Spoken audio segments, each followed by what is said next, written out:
Want to give a big shout out to Kimberly Hector, one of the newest members of the 8-Bit Heroes family. Shouts out to you, Kimberly. So if you'd like to be shouted out on our next video, then you know what to do. Hit that like button, share the video out to some people, and do us the biggest honor of all and hit that subscribe button. That being said, on to the video. So, Bel-Air. Is it a pale imitation of the Fresh Prince of Bel-Air and just another cash grab, trying to cash in on the 90s nostalgia that we keep seeing? Or is it legit? Let's talk about it. So the series Bel-Air is a current day dramatization of the old 90s comedy starring Will Smith titled Fresh Prince of Bel-Air. Now, when I initially heard about this, it was maybe 2019. Yeah, I'd say 2019. And there was like a little fan film. And I was honestly slightly interested, but to me, it just didn't seem like it had the Fresh Prince feel. And now that I've seen the first 3 episodes, I can say that I'm pleasantly surprised.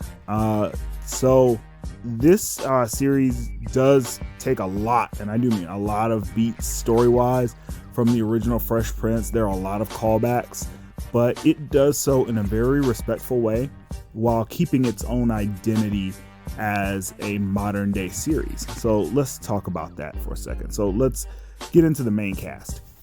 Jabari Banks as Will Smith. Now, from watching the trailers, I didn't think I was gonna like him. I really didn't. I don't know what it was about him in the way that the trailers are set up, but he actually does a fair job as Will. Like, I really thought that, not that I'm necessarily comparing him to Will Smith being himself, but I felt like the portrayal of the character of Will Smith as it pertains to the Fresh Prince was done very well. And I feel like he's really, in these first 3 episodes, he does make it his own. It does help that the writers definitely had a very keen attention to detail as far as having everything about him, his swag, his way of speaking, his slang be just like Philly. So I really appreciated that. Cassandra Freeman as Aunt Viv. Dude, so if you close your eyes and listen to her talk, you would swear, and I do mean swear, that was Janet Hubert. And I don't know if the actress is purposely doing that or if that's just her voice, but it is scary. Adrian Holmes as Uncle Phil. Now, this was interesting to me because I love the original Fresh Prince, and more importantly, I love James Avery as Uncle Phil. And I really thought that anybody playing the character of Uncle Phil was not going to be able to do it justice, but Adrian Holmes does a good Uncle Phil. And it's not necessarily that he's doing a James Avery impression, because he's definitely not. What he is doing is he is taking the core of that character and giving it a different lens and a different atmosphere. And I really, really like that, like surprisingly like it. He can never replace James Avery, but I feel like his Uncle Phil and James Avery Uncle Phil is definitely different, and not different in a bad way. So I give it marks for that. Jimmy Akinbola as Jeffrey. I really like he's smooth in the way that you see the original Jeffrey in like different episodes, really showing that, he has a life and interest outside of the Banks household. And Jeffrey in this definitely embodies that particular part of the character. It's like they've blown up that particular part of the character. He's very interesting in Gentleman, and his interactions with Uncle Phil are definitely interesting because it's not like a employer-employee scenario. He's almost like a counselor, or he's like the dude that tells you if you he's like your come on now bro. Like, he'll hit you up, like, you'll be like, yeah, man, I'm about to do this. He's like, nah, bro, that might not be the move. Like, that's the dynamic he has with Uncle Phil. And I dig it, man. I really do. Now, Oli, I'm going to butcher this brother's name, but I'm going to try. Oli Shoutout as Carlton. Now, this one is difficult because Alfonso Ribeiro as the original Carlton, even though he was annoying, he had this charm about him. It was very interesting how he was able to make that character a fan favorite. And Oli doesn't do a bad job, but I feel like what they give him to work with script-wise makes him insufferable because of the heavier subject matter that this actor has to deal with, as opposed to Alfonso Ribeiro's comedy aspects in the original. He just comes off as like somebody you want to punch in the face, like consistently. Coco Jones as Hillary, very good actually, like in a really cool way. I actually enjoy her character. I loved Karen Parsons as Hillary in the original show, but Coco Jones does a really good Hillary, like a young woman who's, you know, doesn't really know what she wants to do, but she does enjoy her life and she is creative. So I liked it. I liked it a lot. Akira Akbar as Ashley, you don't really see her very much. So there's not really a lot to compare her to, especially comparing her to like Tatiana Ali. It's not really fair. So I'm going to leave that for the next couple of episodes. Maybe they'll focus in more on that character. So we'll see. Jordan Jones as Jazz. I enjoyed him. He was funny. Like he was legit funny. Now, Simone Joy as Lisa. Simone Joy Jones as Lisa.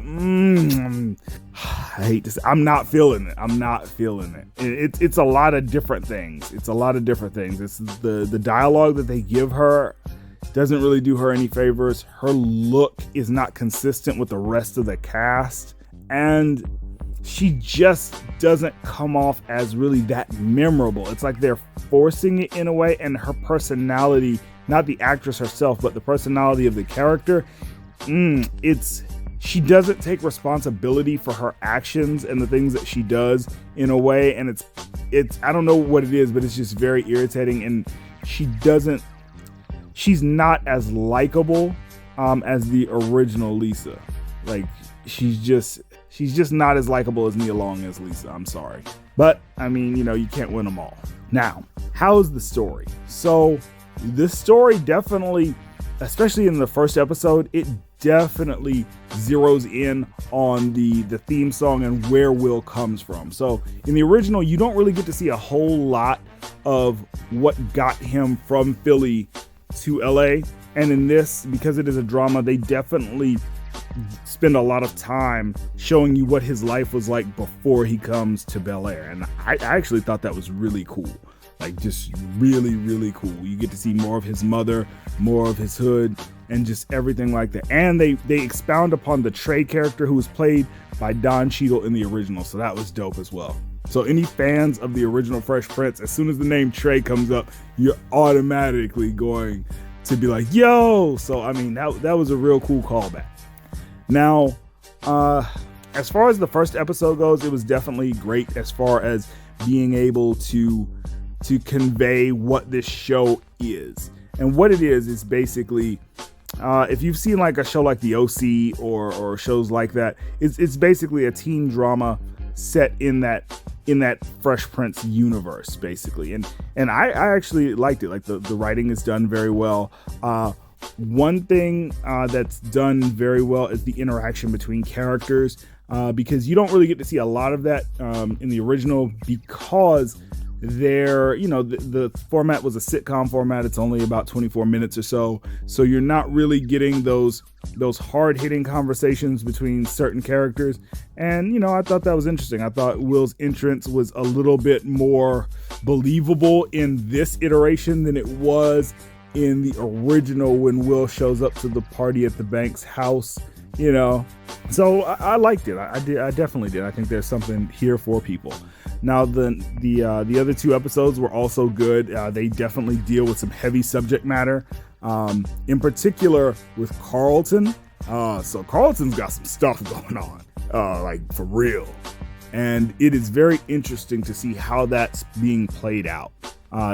The storyline with Hillary is also interesting, and I really appreciate it. Now, one thing that may or may not turn some people off, they do deal with a lot of heavier subject matter, especially like things involving drugs, race, violence, things like that. But I don't feel like it's done in like this woke, preachy manner, but more so in a we're having a conversation and there are two sides to every conversation. In particular, when they're dealing with race with like Carlton and Will, and I really appreciated that because it's given a different perspective. So, you know, if that's not really your bag, you might not be into this, but I mean, honestly, it's not done to death, and it's not done in such a heavy-handed, ham-fisted way that a lot of shows are doing. So if I gotta give the first 3 episodes of Bel-Air a score, I'm going to give it an 8.5 out of 10. There's something here if you're an original fan of the original series, and if you've never seen The Fresh Prince of Bel-Air, there's something here for you too. Honestly, I say check it out. It's on Peacock. You know, just give it a watch and tell me what you guys thought in the comments section. All right, well, that's it for this one, guys. If you liked the video, you know what to do. And we'll see you on the next one. 8-Bit Heroes out. Peace.